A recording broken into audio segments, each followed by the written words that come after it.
So welcome to Design at Large, the lecture series of the UC San Diego Design Lab. Welcome to all the graduate students, faculty, and community members to Soft Structures in Hard Times, co-organized with Professor Lisa Cartwright.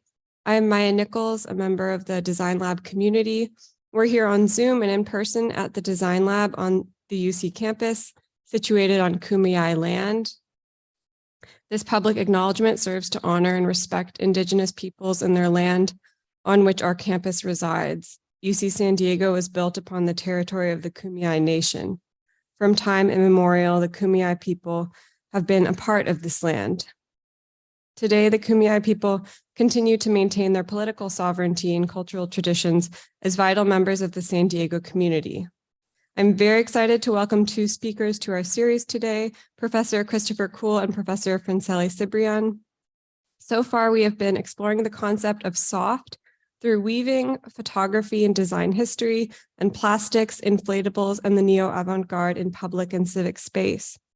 This week, we will explore the concept of soft and smart interactive fabrics and wearables and in lighting design and performance spaces. In line with the vision of the Design at Large series in the UC San Diego Design Lab, we will really learn today from putting experts from different fields in dialogue. So I'm very excited about this because the others, this is just going to be fantastic. Today, we'll first talk about the soft structures that are bodies, sound waves, and light as designed for performance. And in the second talk, we will discuss ubiquitous interactive technology. We ask for those of you that are here in person and those participating on the Zoom that you hold your questions until the end of both talks, after which we will open up the floor for questions. So today, Professor Kuhl will speak to us about his innovative work in the field of light, design, dance, and performance art. Professor Kuhl works at the intersection of emerging technologies, live audience, and activism. We will explore questions like, how does lighting design confront viewers with political, environmental, and social crises? How does design push viewers and performers further in their experience of empathy? Professor Kuhl orchestrates the elements of lighting, working collaboratively with performers, musicians, audience, dancers to calibrate and create spaces of safety, transcendence, and freedom. Christopher Kuhl is a theater, dance, opera, installation artist and designer for new performance, theater, dance, and opera. Among other awards, he received 2 Ovation Awards and 2 Bessies. Professor Kuhl's recent work includes Dog Days, Prototype Festival, and Los Angeles Opera, The Object Lesson, performed at BAM, Edinburgh Festival, and Sydney Festival, The Source, performed at Red Cat and BAM, The Public Theater, Kai Theater, and Centre Pompidou. The Elephant Room also performed at St. Anne's Warehouse. Kuhl has designed for new music and opera with the San Francisco Symphony, Los Angeles Philharmonic, Beijing Music Festival, Alarmul Sound, and Carnegie Hall. He's an associate artist of hand-to-mouth theater and founding co-director of Live Arts Exchange. As a graduate of CalArts, Kuhl is originally from New Mexico and is design faculty in the Department of Theater and Dance here at UC San Diego. Today, he will discuss with us a Baroque work titled Abacus. It was performed at Early Morning Opera, Brooklyn Academy of Music, Sundance Film Festival, Experimental Media and Performing Arts Center in Troy, New York. The work activates a dialogue about the future of national borders and our relationships to screen and public and private space, including our pockets. And next week, we will be hearing more about cyanotype photography, one of the oldest photographic printing processes that involved exposure to ultraviolet light from the sun and iron salt solutions before being rinsed. And so today we have a beautiful entry into this photographic process through Professor Kuhl's recent contemporary and social sculptural work, which was performed last month at Red Cat, titled Human Measure. This work involved one of the world's largest cyanotypes on stage in real time, photographed in the image that you've seen for this week's talk, if you've seen the image. This collaborative, intimate moment that shows outlines of bodies like a photographic negative or bodies frozen in time was a way for trans and non-binary performers to tackle the politics of representation together at a time of unprecedented anti-trans legislation. Today also marks the election of trans man James Rosenzer to state legislature in New Hampshire. As an aside, Human Measure is a collaborative work that proposes creative action as a driver for empathy in a time of intensifying transphobia. We look forward to hearing about how sound and light help design performance as a space for manifesting empowerment. Please join me in welcoming Professor Christopher Kuhl.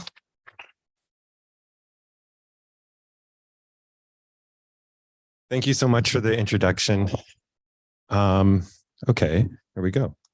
So I titled this talk, Available Light, Soft Gaze, Hard Focus, based upon the title of the subject of the series, Shining a Light on Social and Environmental Justice via Lighting Design for New Performance-Based Works. So hi, by the way, my name is Christopher Kuhl. I use the pronouns he, him, his.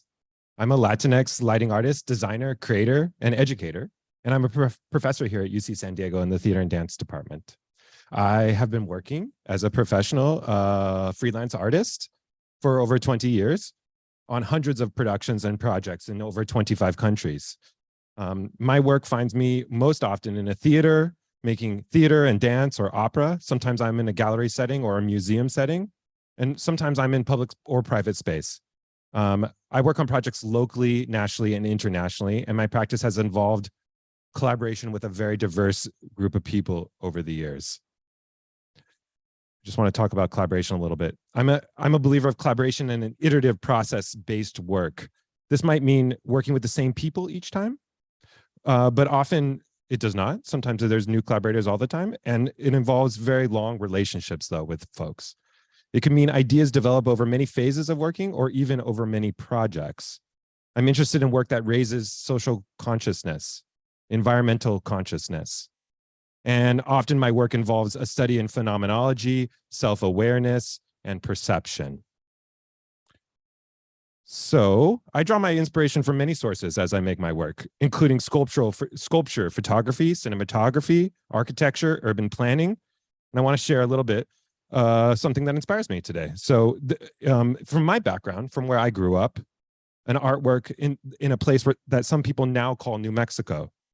This is called The Lightning Field. It was made in 1977 by Walter de Maria, an American sculptor, and it's a work of land art situated in a remote area of the high desert in western part of the state.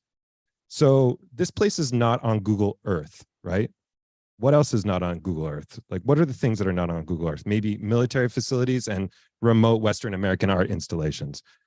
To view this artwork and the landscape is a study of time, and visitors are encouraged to spend as much time as possible in the field. A full experience of the lightning field does not depend on an occurrence of lightning. The installation is comprised of 400 stainless steel poles installed in a grid array measuring 1 mile by 1 kilometer and averaging 20 feet and 7.5 inches in height. What this creates is a horizontal plane above the structure that is imagined in your brain. And this sculpture, the lightning field, is to be walked in as well as viewed, and it's intended to be experienced over an extended period. Overnight visits are available during the months of May through October. When you first arrive at the site, at least this was my experience, you barely notice these stainless steel poles with the overhead direct sunlight facing straight down on the sculpture, right? They disappear. They give to the natural environment. But as the sunset and sunrise approach, they gradually light up like fire. It's about how space and light change over time. I've discovered that it's not about a snapshot, but rather it's not about a moment, but it's about a long take. Okay, so a key to my practice as a lighting designer is to make work that unfolds over periods of time. What is often most effective is when you look at the journey of an unfolding story over time, as opposed to thinking about it in images. Images, rather, laid out over time. What's sometimes referred to as time-based work. So I'm going to talk through 2 case studies, all work that I made in very close collaboration with 2 different distinct companies. And we'll talk about both the technical and creative challenges in each.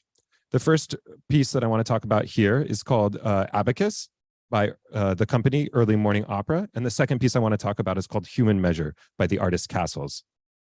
Abacus is a project that I made in collaboration with LA-based performance art lab Early Morning Opera. The artistic director, Lars Jan, and a team of data visualists from the ITP program, which stands for Interactive Telecommunications Program at NYU. What you're seeing here is one of 4 posters that was developed by the Chicago-based firm Thirst and Rick Valicente. And over what you see in these posters is this abacus symbol explode and erode. This was, like I mentioned, for 2011 at Sundance. Okay, so what do we have here? All right, this is the photo Earthrise, right? This is a photo by William Anders as he orbited the moon. This was the first time human beings left the suborbit of the planet, right? And some people haven't. I bring this image into our conversation because some people have said that this inspired the birth of the environmental movement and perhaps opened our minds as, quote, the most influential environmental photo ever taken.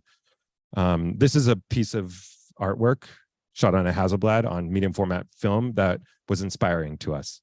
And I think one thing that one question that this piece is particularly interested in is what's often known as the overview effect, which is a perceived unity felt by human beings when they're in outer space, seeing our planet again from afar.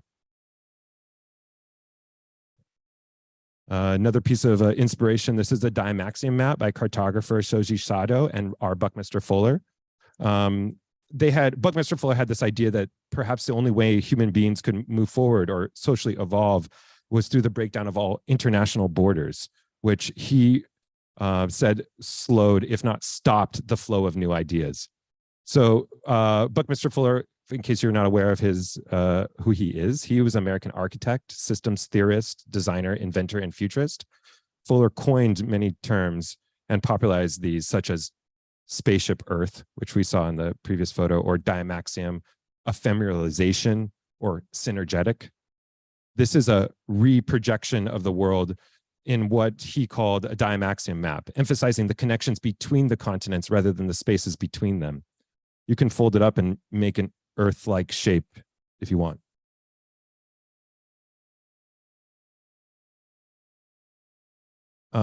Okay, so you might ask, we built this work. With that inspiration, we were awarded multiple residencies at a place called MPAC, the Experimental Media Performing Arts Center, which is located on the campus of Rensselaer Polytechnic Institute in Troy, New York. This is one of the US's predominant centers in research and exploration in the field of live performance. Through multiple residencies, we developed this piece as a company and collaboratively explored new ideas. Originally performed in a 6-screen iteration in the 1,600-seat concert hall at MPAC in late 2010, we seated people only in the balcony, an audience hundreds of feet away from the performer with a giant video screen in between them. Abacus, this is a quote from some of the press material. Abacus is a TED-style talk, part televangelism and part new performance frontier. It is a lecture that features eccentric techno-futurologist and technologist Paul Abacus and his multimedia talking tour of our hyper-networked world to come. Okay, so flanked by balletic Steadicam operators and a giant panda, Paul walks us through a lecture in the name of a world without borders. Predicated on the imminent collapse of both the nation state and our current screen age, Abacus is a dark roller coaster ride through experience design, experimental comedy, and the underbelly of big data. What we're seeing in this photo here is 2 wireless Steadicams with analog transmitters that are providing video to the screens above. This technique that we coined steady dancing provided an experimental interaction between performers and designers. I would call this a soft process. So process. I often develop projects from the beginning. One of my favorite parts of collaboration is the beginning. I'm involved in many original and devised projects. Often there is no script, so I respond to the body, dramaturgical ideas, and architecture of both space and what we introduce to the space to help discover a mode of our storytelling. These are deeply collaborative experiences. A lot of people have used Steadicams, for example, but this project worked with the inventor, Garrett Brown, and they use them in very new ways. The use of Steadicams attached to trained dancers, steady dancing. Here is a map of the world, creating distance in order to have perspective. Other questions this piece was interested in, the idea that dimensionalized data could leap off a flat page, or in this case, a screen, and move viewers viscerally. Digital imagery has replaced the stained glass window. Image might be more cerebral. Light might be more related to the body, perhaps primal. So in this lecture performance, we became very interested in giving the actor direct control, just like this. If you notice the first imagery, he was holding a little Wiimote in his hand. And what this did is it allowed the actor to take control of the entire show in his hands. So he was in control of all of the cues, all of the changes that happened within the space, over 120 cues, networking the controlling computers to the lighting, sound, and projection systems. Why do we do this? I think it's because it ups the ante in the performance. It makes it more live. The use, another big thing, tying these two projects together, this is one reason I wanted to present both of these in the same day, is the use of UV or blacklight in camera specifically. It raises questions for me about the difference between how the human eye versus how the camera functions. The camera is different, obviously. And then with that knowledge and exploration, how do you work with that? Abacus has since been adapted to a single screen version, which is what you're seeing right here. Great. So that's the first project. Second project I want to talk about is my more recent work. Right here, you see a detail of a cyanotype. Cyanotype advisor is Bonnie Taylor, who is an incredible printer. That's her whole career is fine photographic prints. She was a collaborator on this project. But for the past 2 years, I've been collaborating not only with Bonnie, but also with Castles, a visual artist based in New York and a professor at Pratt, on a new work called Human Measure. Castles is a transgender artist working primarily in the field of visual art, but as of recently, they've expanded into time-based work that makes the transgender body the material and the protagonist of their performance. Our collaboration is a contemporary dance that engages with live photography. In collaboration with Castles, I have worked to transform the space of the theater into a photographic darkroom where, through live performative movement, we are making very large and detailed cyanotypes. The development of this lighting design and the cyanotypes, one of the largest ever made to date on a stage, will provide a full-scale record of the social impact and political nature of the moving transgender body. Working together with a cast of 6 transgender and non-binary dancers, we research new theories involving stereoscopic strobe effects and new deep red LED technology.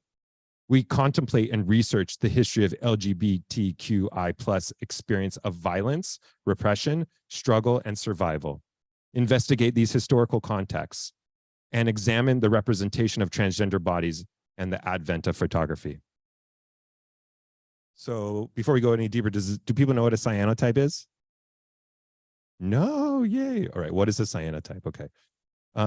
So Anna Atkins famously used them here, as did other biologists, for indexing plant specimens in the field. Like you couldn't bring back the seaweed to your lab in the 1800s, so you would take a cyanotype of it in the field, right? It's an early photographic technique and printing process that uses UV light from the sun, or you can use UV light that is electric as well now too, if you want to do it in a laboratory, to make a simple chemical reaction on a cloth or a paper, producing a deep blue monochromatic print. People have had many words for this color blue. You could call it Prussian blue or Persian blue, or you could call it ultramarine, or you could call it Yves Klein blue. All of those would probably put you generally in the color spectrum that we're talking about. You also may recognize that it's how blueprints were made for architectural drawings prior to printing technology, digital printing technology. So actually here, if you want to do your own, you could take one, you can open this package and take one, put it in your bag, keep it light proof, and then take it out in the sun tomorrow and put objects on top of it, and you can make your own, okay?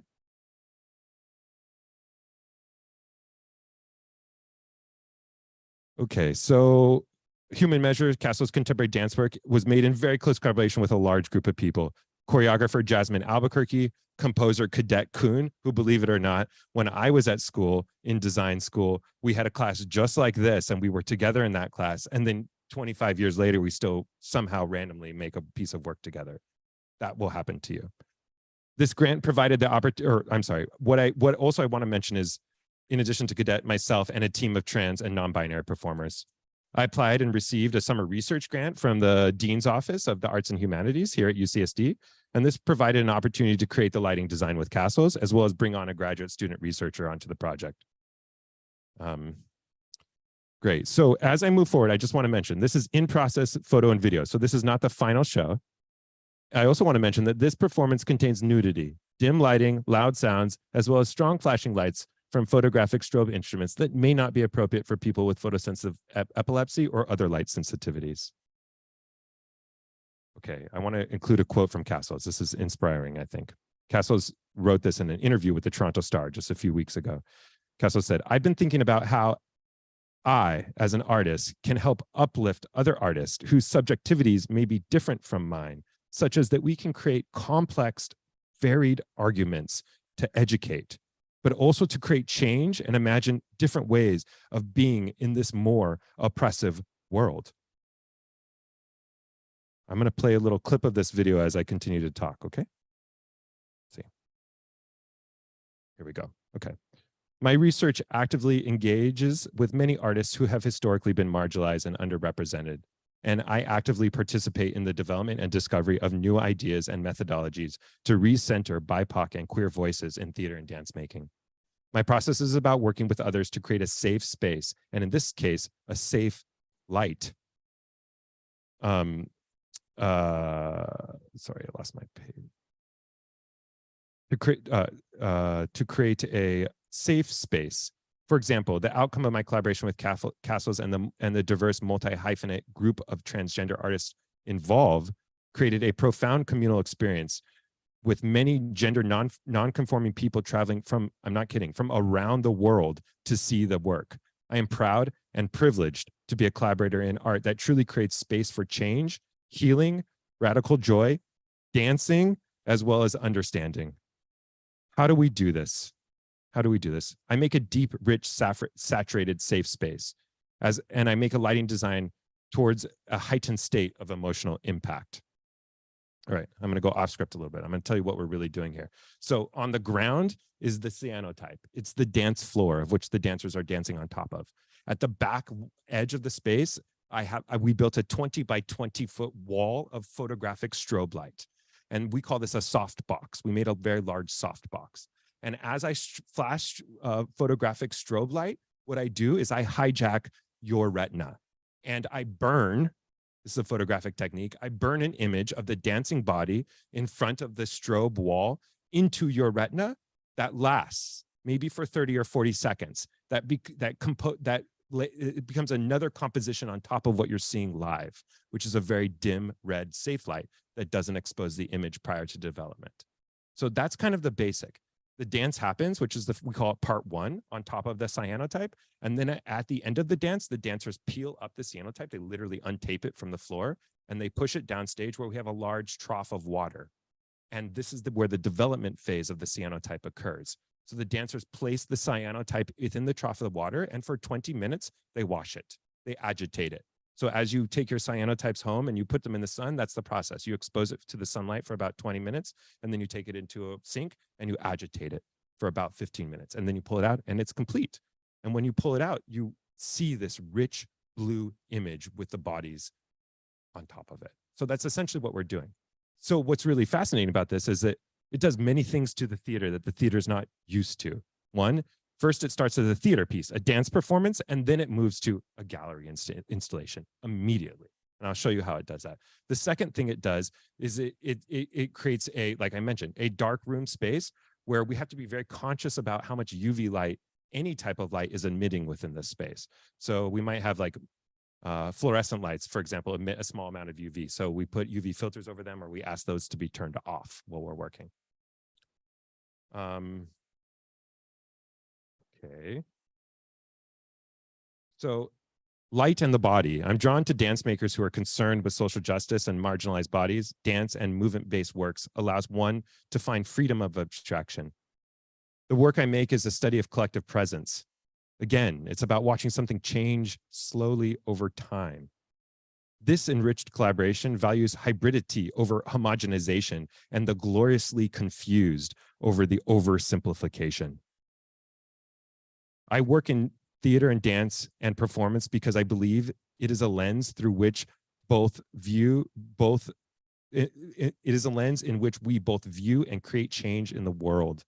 It's a soft practice rooted in process. It's critical for human progress. I believe that it generally makes better people because of its storytelling capabilities. It's a mirror to society, and without live art, society has difficulty with critical self-reflection. As an artist, I work across disciplines, primarily making new and original works at the forefront of contemporary theater and performance practices. I use soft structures in innovation and soft skills in collaboration to create safe space for voices and stories historically unheard. So I want to fast forward just a little bit here. You can see the washing at the end that I was mentioning. So here we are with the dancers and the cyanotype in the water. And then if I fast forward a little bit more, you can see them hoisting it. They do this manually. This was an intention. We want to see the weight of this and how it interacts with the body. No counterweight.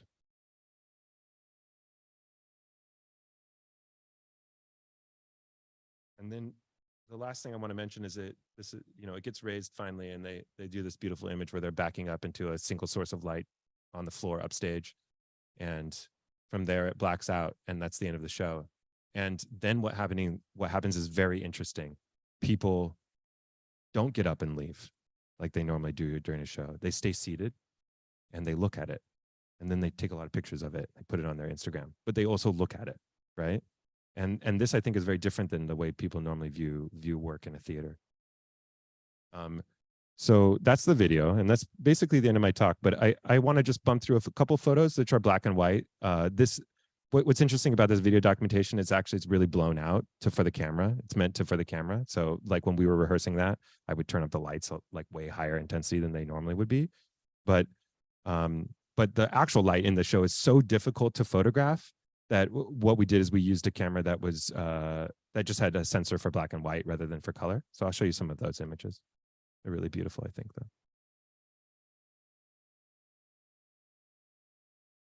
This is a pre-version. So in this version, we were directly blinding the audience with these strobe lights. And in the version that we've been presenting in the past 2 presentations, we have this big white square of light, rather.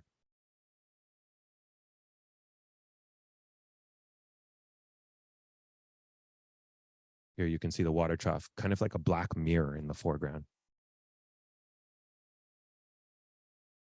And then this is a photo of the hoisting. This was for the first time we performed it in public, which was at home. It's a venue in Manchester, England, and it was the very first show that they had done post-COVID. This was over a year ago, and it was sold out, completely sold out. And that's it.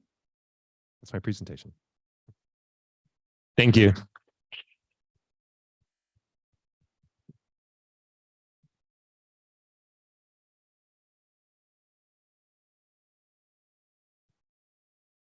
Thank you so much. I'm really looking forward to talking more about this in the next section. Those are some stunning images, and it's just a stunning performance. I really wish it was continuing so we could go to Red Cat and see it. It will next year. I know it won't be for a while. Yeah. So it will continue. Oh, this is great because then we can go. Yes. Yeah. It looks incredible. And probably by the time you've done it at several different venues, you've sort of figured out all the logistics in terms of streamlining I don't know. I feel like that's anyways, we can talk more about the performance later, but thank you so much for your talk.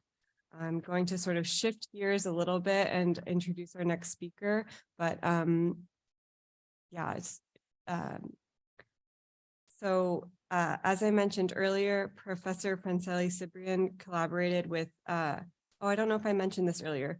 So Professor Franceli Cibrian collaborated with the Design Lab's Nadir Weibel, who is Associate Professor in the Department of Computer Science and Engineering and the Associate Faculty Director of the Design Lab.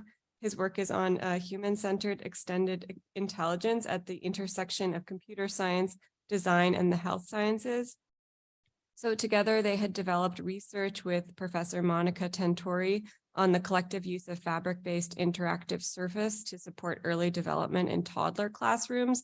And I was really fascinated by this a while ago, and it's a very interesting collaboration. And Professor Cibrian has gone on to develop projects such as data collection using elastic displays with neurodiverse children who exert different amounts of force than neurotypical children, analyzing gestures children made when interacting with elastic surfaces. She has published research published numerous studies such as using interactive sonification, designing sound to provide real-time auditory feedback to assist children with autism during motor therapeutic interventions. She's developed exer games, which are fitness games that rely on technology to support non-locomotor exercises during vestibular therapies. So basically to increase physical activation, promote gait and balance, because these are usually affected, leading to some balance problems and atypical postures. Professor Cibrian has also developed projects with elastic display that enabled preschoolers to play sounds when touching, pinching a spandex fabric. Interactive surfaces were found to promote cooperative play and allowing children to also play sounds through these interactive fabrics. So her research is really about how interactive soft surfaces impact cognitive, social, and physical development. This also involves developments with children with autism to play sounds while practicing coordinating movements, including tapping, pushing, and pinching fabric. So these all have therapeutic benefits for attention and motor development. Professor Cibrian's work is about the role of soft technologies and infrastructures of care that are responsive and fluid, contributing to building knowledge of cognition and therapies to support neurodiversity, learning, and cognition. She explores soft at many scales, from biofeedback holograms to promote breathing in children with autism, to working with smart pens that have voice assist and sensing capabilities to socially include children with autism in typical schools. Franceli Cibrian is associate professor in the Fowler School of Engineering at Chapman University. Her research focuses on the design, development, and evaluation of ubiquitous interactive technology to support interventions in interaction for children's educational and therapeutic encounters. Cibrian is co-author of the book Research Advances in ADHD and Technology. She is affiliated with the Mexican Consejo Nacional de Ciencia y Tecnología. She did her postdoctoral training at UCI and received her PhD in computer science at the CICESE Research Center in Ensenada, Mexico. Today, Franceli Cibrian will describe Kuhl, a wearable technology application to support co-regulation strategies among children with attention deficit and hyperactivity disorders and their caregivers. But I think this has relevance for all of us that are, neurodiverse in different ways. And she'll explore how invisible collaborative assistive technologies and child-centered design can better support self-regulation, one of the most challenging tasks for young children, adolescents, and neurodivergent children. Please join me in giving a warm welcome to Professor Cibrian.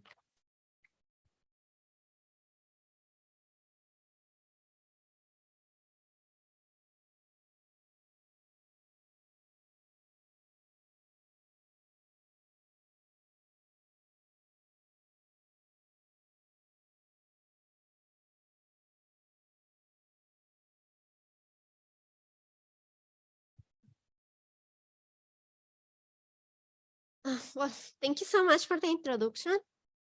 And today I'm gonna talk about not only about Kuhl, but also to the elastic display that you mentioned.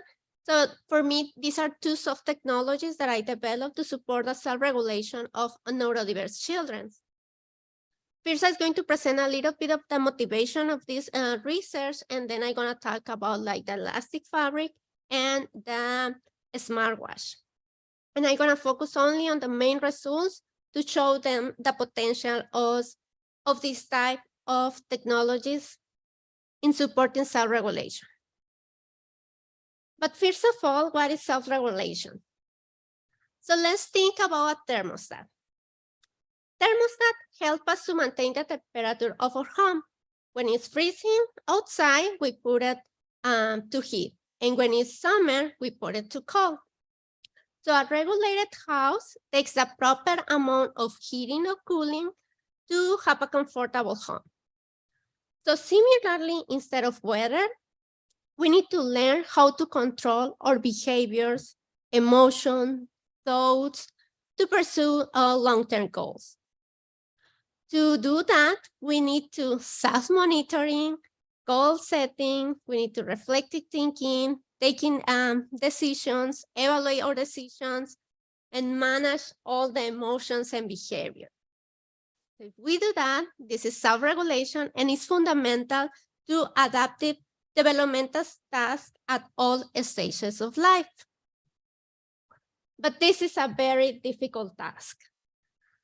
And hopefully we develop as we grow. For example, babies are not able to self-regulate by themselves. So their parents act as regulators. In these pictures, please, I show you a not regulated baby asking to remove all the stressors so she can feel better. So her mom feed her, change hers, and make, I don't know what with that pumpkin. So it will be like more comfortable, so she will be regulated. So when babies grow up and they get older, and usually until adolescence, caregivers act as a co-regulator assistants by providing motivational or emotional scaffolding to sustain the children's and adolescents' attention of the task. They provide motivation, they praise encouragement, and they redirect the attention.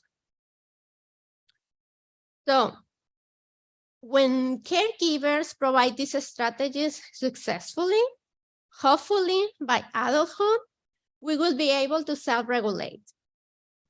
But this is they are still times that we unavoidable are going not to be regulated. But either way, this is a traditional path for neurotypical individuals. And this path may be different for neurodivergent individuals. So neurodivergent conditions include attention deficit disorder, autism, Down syndrome, and so on. And they are characterized by variation in cognitive abilities, information and sensory processing, and executive function, and those are manifesting in a spectrum. And research has indicated that neurodivergent children tend to have poor self-regulation and highest rates of externalizing behaviors often perceived by others as more aggressive or rule-breaking. So sometimes neurodiverse children exhibit more depressive symptoms, anxiety disorders, and those impacting their education and well-being and healthcare. So it is important to find new manners to support self-regulation skills. And one approach that I follow is through technological intervention that has shown promising results in supporting neurodiverse children. And this is the aim of my research. So my goal is design, develop, and evaluate technology to support the development of self-regulation skills for children. And to accomplish the same, I follow a user-centered design methodology. This is an iterative process in which designers focus on the user and their needs. So children and other stakeholders, they participate in the design process as a user, as a testers, as informants, and this allow us as a researchers to design technology that is meaningful and appropriate. And as well, I'm gonna talk about two projects. One about elastic display that's use music and movement to support self-regulation, and the second one is for wearables. So the first one, what we would like to figure it out is how can emerging technology to support self-regulation of children with autism? So music has a lot of potential, and the one that I focus is this stimulate multiple region brains that require the simultaneous use of visual, auditory, and motor skills. So in this video, the music therapist is using tambourines to encourage the user to do a cross-lateral movement by following the auditory and visual cues that provided by the tambourines. And this helps him to regulate his movements. But sometimes children can only interact with tambourines and they may get bored or not engage enough in the therapy. So we decided to design a technological tool to improve the engagement and in this manner, the outcomes of the therapy. And we could design an elastic display. So we use expanded fabric as a screen. This is soft and is safer than a rigid one, especially for children that has motor control problems. This fabric has a space-based visualization that came for a short throw projector that is behind the fabric. And we also use a 3D, a deep camera to infer where the user are touching. And we augment the interactions with musical notes, and these musical notes are arranged from lower to higher pitch. So we would like to match the song with the movement. And this is the result. It's called Bendable Sound. It has 4 activities. Wow.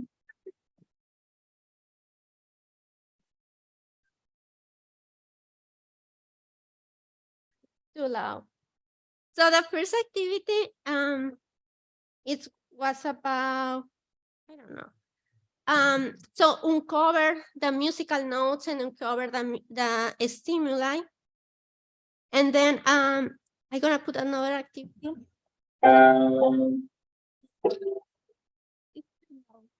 Okay. Well, the idea from here.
So the idea here is that the children use a different strength to catapult a rocket and collect a musical notes. So when the planet is far, they need to push hard, and when the planet is near, they need to push soft. And I'm sure you're guessing which song they are. And we also use a background song to also encourage the children to touch faster or slower. And to evaluate how this fabric supports self-regulation for children, we deploy this technology for 2 months in a school clinic in Mexico. And we did a pilot random control trial where 11 children with autism use bendable sound and 11 children use tambourines during a therapy session. And I'm gonna show you another video.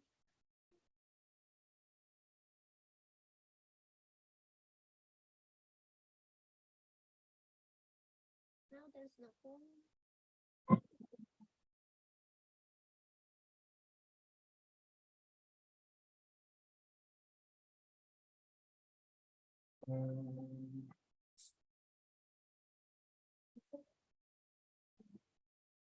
So this is the same children. This is the first session, and he has a lot of trouble to control what is pushing strong and what is pushing soft. And this is the same children in the last session, after 8 sessions.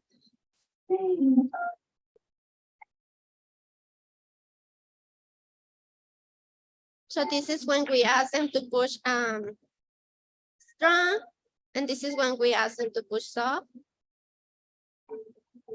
And he also was clapping following the music. So the main result we found is that a participant who used bendable sound were able to better control their strengths. But mainly, they were able to understand better what is pushed hard, but not at all what is pushed soft.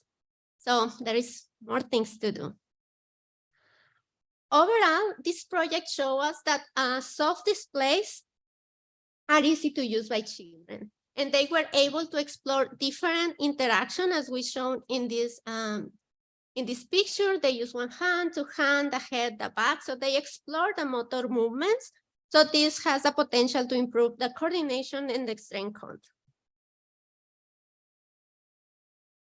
And now I'm gonna switch to the second project where I was in an opposite direction. So instead of having like a huge screen, static, I used the tiny display that I found that it was portable.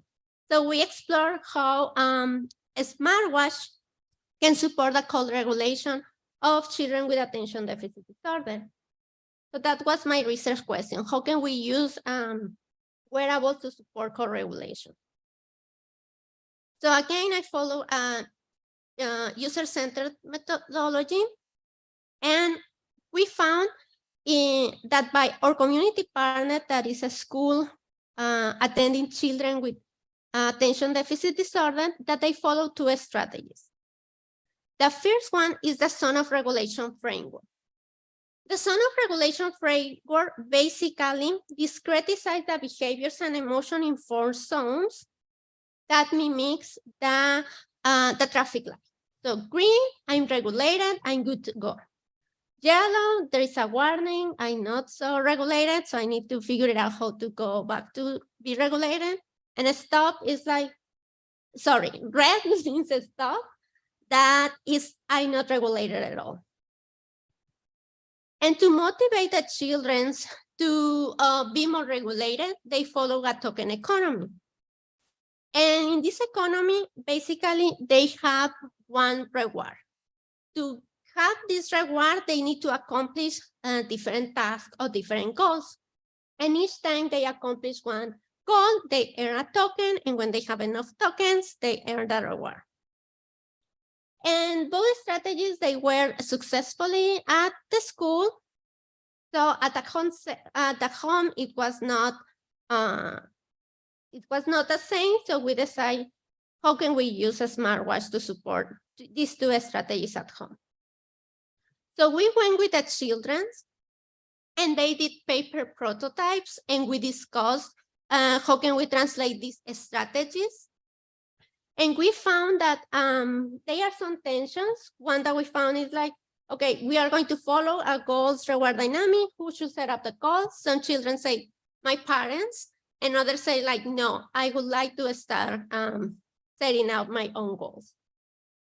And in terms of the smartwatch in general, what we found is that children are aware of what are the type of sensors they have. For example, all of them draw a heart rate. But the interesting part is that what they draw inside the heart was one number, like randomly, because they draw like 19, 76, 132. So they know, they are aware that they are sensors, but it's not fully understandable what the numbers mean. But overall, given that all the feedback from parents, from teachers, and from the children, we developed Kuhl. And this is a smartwatch and phone system to support collaboration in creating tasks, gaining points, achieving the points, redeeming rewards, and providing notifications to reflect about the zone of regulations. And here we can see pictures of how can we translate the paper prototypes made by the children into the smartwatch application. And here are just 2 screenshots of how the caregiver's application on the phone looks like. But given the difficulties faced by children with ADHD, the first question was, are they gonna wear the watch? Are they gonna forget to charge the watch? Sometimes we forget to charge that was. So, and is not going to be more distracted. So to answer this question, first we run a feasibility study. So we recruit 10 families exactly when COVID began. So we were very lucky to recruit these 10 families and to deploy this feasibility study. And children were taking classes at home. So what we did is for 6 weeks, we set up reminders about where is the Zoom class, at what time was the Zoom class, and we only asked the children to answer the zone of regulation question. And we observed that yes, they were the watch, at least on average for the 50% of the time of the 6 weeks, and for around 5 hours on average per day. And we asked the parents and they agreed that, of course, at the beginning, it was a distraction. They have this novelty effect, but then at the time, it just became a tool. So it was, we were ready to go and run the deployment study. So finally, a year ago, we started deploying the Kuhl app with these goals and reward dynamics. And here, so we recruit another 10 families and then use the app.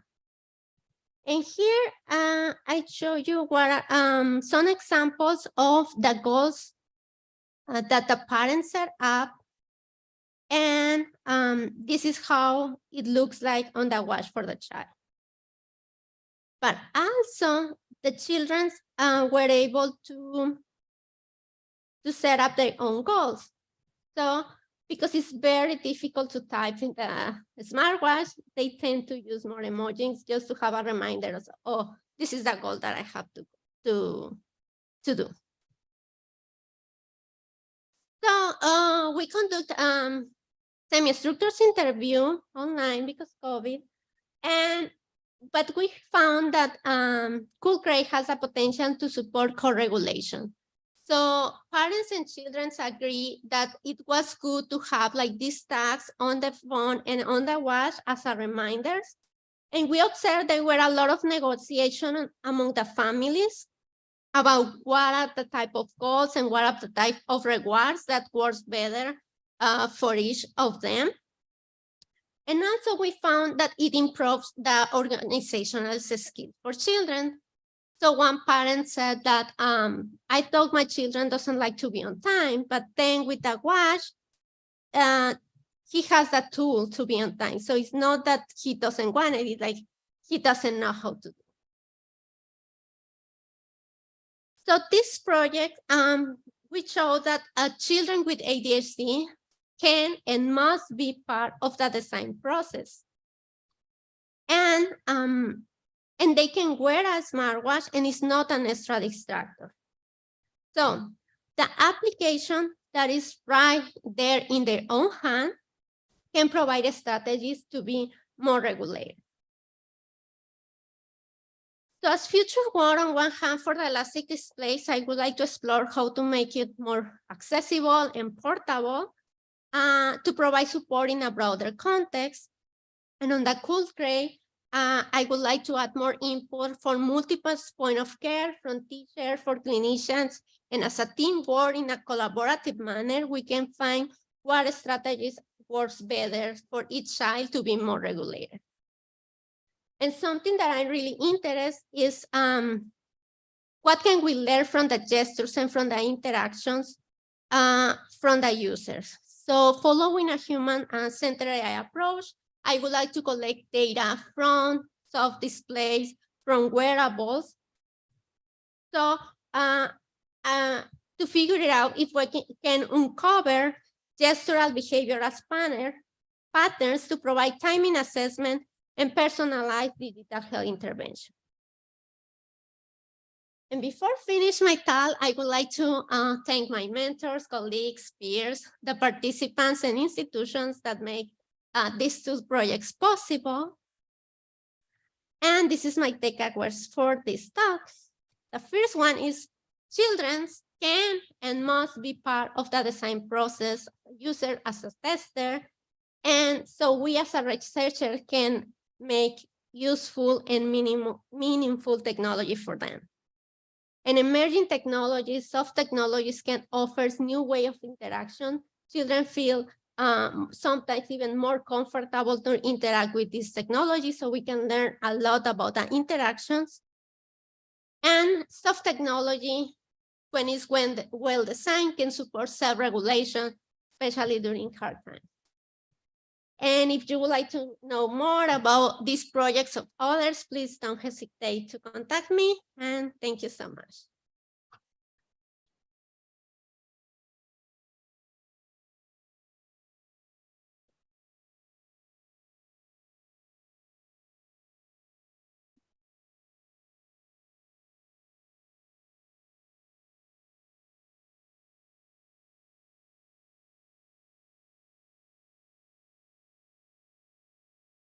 Thank you so much for that talk. Very fascinating research that you're doing. And I think this concept of self-regulation really applies to everyone. So for me, it's just very fascinating. I love the colored zones, because I really think this is very applicable to everybody in everyday life. So I love that image. And so I don't know if how we should do this. Maybe we'll start by talking about maybe your talk and then maybe some questions for you, or we can kind of open it up to mixing. And yeah, so I think we'll just do that. So to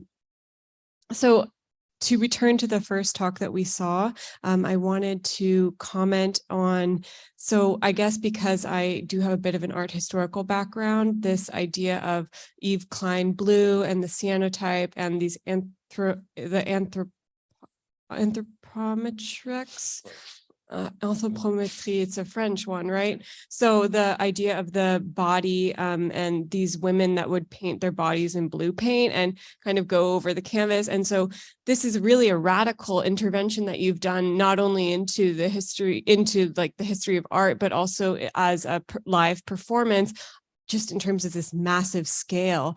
And the bringing in labor, like the labor of the performers and lifting it. And this kind of really changes the whole, kind of opens up a lot of these different like societal issues as well. So I wonder if you could speak a little bit about sort of the references that you and your team were sort of working with, because that's just one very traditional one. And it's just, I'm sure there's a larger field of vision that you and your collaborators had on this project. And also, I did want to hear a little more about your collaboration with Castles, because I saw that they were also at at CalArts, and I was wondering if you met there, or was that, so has this been like a long-term collaboration? And maybe also to see, would you like to continue doing work related to these sort of issues of trans visibility and activism kind of? Absolutely. Yeah. I mean, I think all of my work is in some way an activism. Like in this case, we're talking about trans rights, and we're talking about rights of people that don't have, that, like you mentioned earlier today, that are being taken away on a daily basis right now, right? So like this reference, but I want to preface all of this as like, my collaboration is with Castles and with a large group of people. These are not my individual ideas. They come up together as a group. So Castles came to us with an idea of how to reimagine this reference to Yves Klein, right? If people aren't familiar with that, it involved like the nude figure of a female identified person being directed by a male artist in a gallery, right? To make prints or to make images. This is something totally different than that, but there's a reference there for sure, particularly in the color. Does that answer that? But then you also bring in, so was the red your as a sort of lighting design, was that so from the start of the project, how did this conceptual, how did this sort of work, was red sort of one of the initial ideas, and then the flash and the after effect, were these kind of all implied because you were taking as a base the photographic process, or did these kind of come throughout the process of kind of collaborating? It's a good question. The red is necessary for the cyanotype to not be developed in advance of when we want it to be, right? So we're trying to keep the light levels really low. We're trying to keep the color spectrum as far away from the UV as we can. So it's actually like a necessity for the work. But it's also, I think what's really fascinating about it is what I mentioned in terms of like this idea of the safe space. Or, I mean, this goes back to a lot of queer theory in general. It's like the power of the periphery, the power to be on the outside. I read an amazing article by Will Rawls recently. It was during COVID, but where he speaks about that. He's a choreographer, a dancer, queer choreographer, speaks about that in detail. And I think that this work is referencing those histories as well. Yeah. Does anyone have any questions? Oh, we have a question on the Zoom.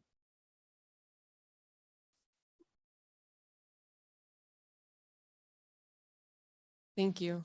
So this question is from Kate Molina. She's asking about the impressions on the retina using light, which works with visual memory, and Cibrian's work, which activates physiological memory of the body through sound and interaction. They both demonstrate the malleability of memory and learning as a soft structure, making new neural connections that are used to describe phenomenological experience. So I don't know if you want to speak to that. Oh yeah, I'd love to. This is like what the most fascinating part of the whole process is for me. Like from the audience perspective, if you were just sitting there in the audience, not knowing this was coming at you, you have 6 dancing bodies on stage and a white square behind them. And what happens is when this photo is burned into your retina, for me, I think it's different for everybody. Everybody's eyes are different. But for me, what would happen is there would be an image imprinted. So it'd be like a black outline of a body or a shadow of a body with a bright blue landscape. And gradually over the next 20 or 30 seconds, this image would kind of go like this and then fly off in a distance and change color while it's flying off. So all of that is happening while the red light and the dancing is overlaid on top of it. And it would just disappear. And we consulted medical professionals just to make sure we're not hurting anybody, we're not damaging your eyes, right? But the thing about it is the flash is so fast that it's not enough to, just like the cyanotype, you have to have prolonged exposure to bright light to really cause damage. Yeah, that's very fascinating because I'm sure, like, I don't know as much about neuroscience, but I'm sure that there is some, like, it's that's a very sensory thing for there to be that after effect, when you leave the performance space and then you're going home and you're still seeing flashes maybe. I don't think most people would see it that just instant. that Okay. long. Yeah. Yeah. But it reminds me of like when you look at the sun sometimes and then you have like a dot. Yeah. Similar. Are there any other questions? If not, we can always return and open it up sort of to responding to both at the same time. And I guess to frame a little bit, well, I had some, so I was really, so I wanted to sort of think about the fact that for ADHD, it seems like there's quite a large number, almost 10% in the US that are being diagnosed, which is quite a lot. And then that 50% of these have anxiety or depressive symptoms. So these are kind of large, striking numbers in the US. And so I guess what I was sort of mentioning before is this, the concept of self-regulation, wondering if there are implications for even not, I guess, neurotypical, I don't know what I would call it, but, it seems like there are implications more broadly that we can take away from this. And I just an anecdote had, like, in college, one of the guys on my floor had these like bands that he would wear around his fingers, and they were tasks. And so then he would like take them off as he had done the tasks. So I guess I'm just like thinking through these other ways of giving yourself cues to sort of either emotionally regulate or go back on task that you've kind of maybe, I don't know, thought about in terms of larger audiences. And then, when you mentioned the externalizing behaviors that seemed aggressive or rule breaking, I was kind of wondering what those were that were like the result of stress or fatigue in the children. And I really also like the idea of these assistive technologies that you're kind of trying to open it up to being something that the caregivers can intervene in and the family can intervene in, and not and the child. So I guess I don't know if you wanted to speak to any of those. I was also struck by how there's such a low percentage of women in a lot of these studies. And it's like this new thing where now starting to try and look at ADHD in women. So I don't know if any of those threads are interesting for you to pick up on. Yes, so well, I'm gonna start from the last one. So right now, the diagnosis process of ADHD and autism is more on men's than females. So that's why in our recruitment process that is reflected. But there is a lot of research right now about it's not that females doesn't have it, like they are not diagnosed or I don't know, but that is not like my super background. This is what I'm aware of. So that's why most of my participants are male. Because, for example, in the feasibility study, all of the children were male. And in the second one, we were able to recruit a female. And something that I like when I design for autism or ADHD is like this type of technologies. I take in account their needs, but it also can support neurotypical children. So for example, the elastic display we designed at the beginning for autism, and then I came to UCSD and we tested with toddlers, and we found that they also can use and for the smartwatch, what we found in the families is that sometimes only one of the siblings was diagnosed with ADHD, but the parents was like, no, I also want this for my other child. So what I would like to say is like, I try to design for a more diverse perspective. And I am a believer that I'm gonna have more chances to also support neurotypical. Because if I do in the other side, first designing for neurotypicals, I'm gonna miss some of, I'm not going to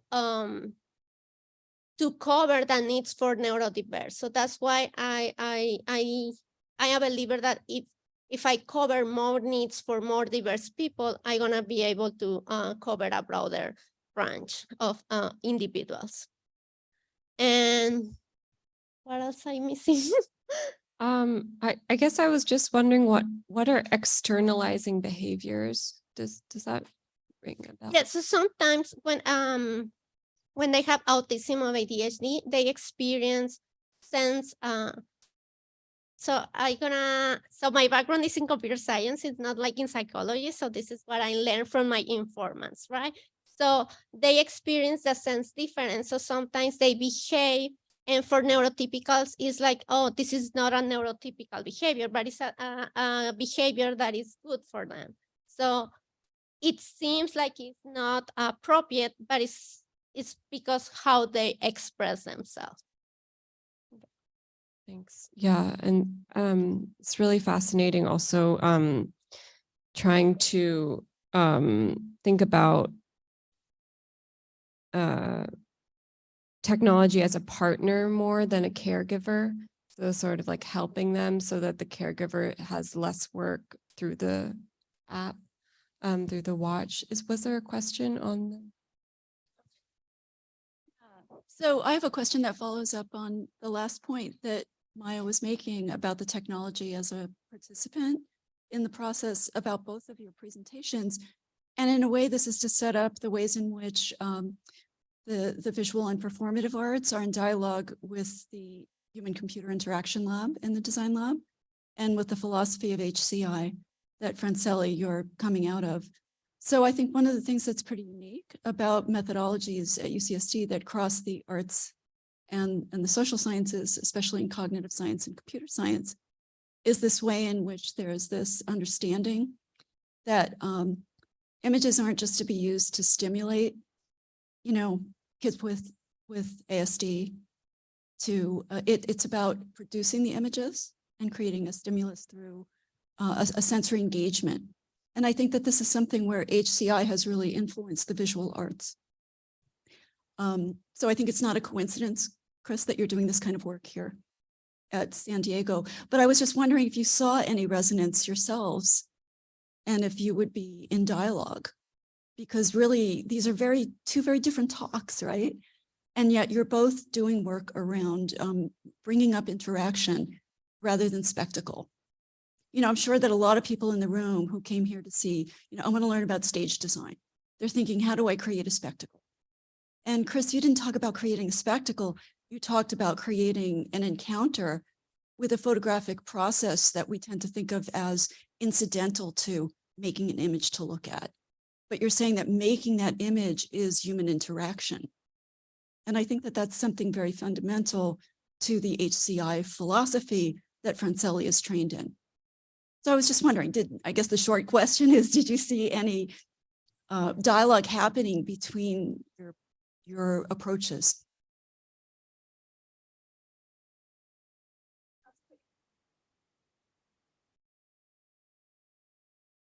I think there's a modular structure in terms of how it's developed, that even though you're coming from like maybe like what I would perceive a more rigid scientific process, I can still see this play, this kind of experimentation. Maybe like you're open to learning something that you don't even know what you're trying to learn yet, you know? I don't know. That's how I can see overlap in terms of process, modular process. Yeah, so because I work a lot with children, and when they design, they are unpredictable.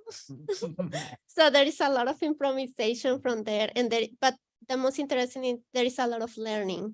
So it's sometimes just let them like explore the type of technology, and we can learn from them in like more improvisation than that. And one of the techniques that we try to use in this fabric was improvisation, but we still have a lot of things to do for me to really understand what is that.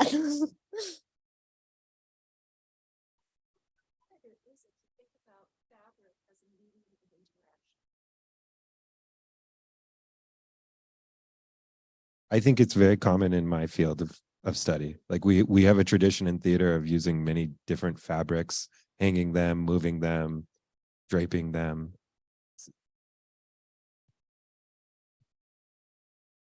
Yeah, no, I think that's the point, right? That that's the meat. Yeah, I feel like that is maybe not as common, right? Not as common in our tradition. Yeah, I don't know. Yeah, I think on my field, we are more used to rigid display, like everyone I can assure that has a smartwatch, right? That is rigid. So, but there is research a little bit about like this elastic display. Right now, also like those foldable smartwatch tend to have that, but it's not fabric. So there is research, but there is not a lot because we are more used to those rigid display, like screens and things that they not fall in. Interesting though, the graphic where you showed the projection and the connect and the structure that's like it's framed around, it's like almost very similar to the light box. Like they're very similar. So I don't know. Yeah, they're definitely both about sensory engagement with fabric, and sort of you're both working with different groups, I would say, but like it's sort of a service, like a person of service to the community or to these children that you're working with, that you're sort of working through sensory mediums such as fabric to also teach or, more as an activism of on a global scale, or whether it's with children to teach them to regulate with sensory. So there's definitely a lot of overlap, even though they seem disparate. They're not.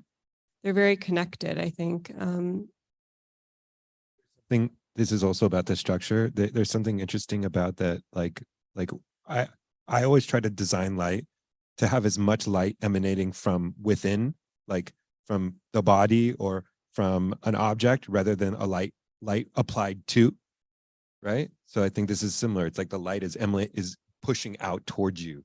You can feel it. Yeah, it's really interesting. Yeah, well, also because you're thinking about the touch of the children on the fabric being soft versus being more aggressive. So, and as you're saying, Chris or Professor Kuhl, it's coming from in the child's like system. But did you find, and I was also curious because you've done so much work across the world. Like, did you feel that there was a different climate in terms of the reception of the work? Well, so far, we've only done this project in the UK and in Canada and the United States. Yeah, I do think there's different cultures there, different politics and different relationships to the subject. But I do think the rollback of trans rights is not unique to only our country. So yes, this is a global. Are there any follow-up questions in the chat or no? Okay. Any last thoughts? No. Thank you both so much for your talks. I'm like, wish I could split myself into two people and then I would like work for both of you. You know, it's like, I wish that those were my alternate paths because I love so much of both of what you're doing. And I hope that maybe you'll foresee some collaborations. And thank you all to everyone that is joining us on Zoom. Next week, we will likely be remote on Zoom for a talk by Professor Hannah Rose Schell and Professor Christina Lammer. And we will actually be further diving into fabric as sort of cyanotype, but also in the context of a global sort of history of the labor involved in creating things like what's inside of your pillow. So we hope that you will join us, and it will be at, yeah, so due to the ongoing strikes that will be launching next week, we will be meeting at Zoom 985-7229-8760. And we'll put it in the chat, and it will be on the same Design at Large webpage created by our wonderful colleagues, Shayla, Navardo, and Jessica. Thank you also to them for helping with all of this. And we look forward to seeing you next week.